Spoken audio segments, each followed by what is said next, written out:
মানুষের মৌলিক চাহিদা যেটি খাদ্য, অন্ন, বস্ত্র, বাসস্থান, সে চিকিৎসার জন্য যুগান্তকারী সিদ্ধান্ত নিয়েছে।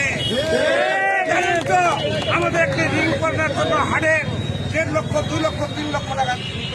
আমাদের জন্য তারেক রহমান চান না 50 থেকে 60,000 টাকায়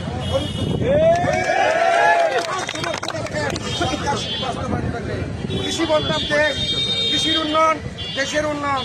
তাই কৃষকের ভাগ্য উন্নয়নের জন্য আমাদের দেশের যত কৃষি যন্ত্রপাতি আছে সবাইকে ট্যাক্স মুক্ত করে কৃষি বান্ধব বাজেট ঘোষণা করছে।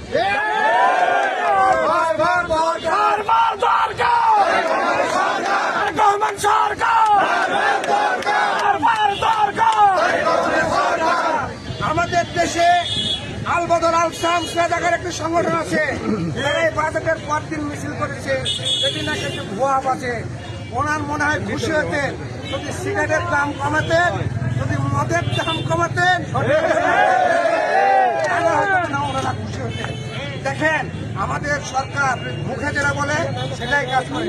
আমাদের মসজিদের ইমাম মুয়াজ্জিনদের জন্য ভাতার ব্যবস্থা করেছে কিনা বলে, ফ্যামিলি কার্ড শুরু করছে কিনা বলে।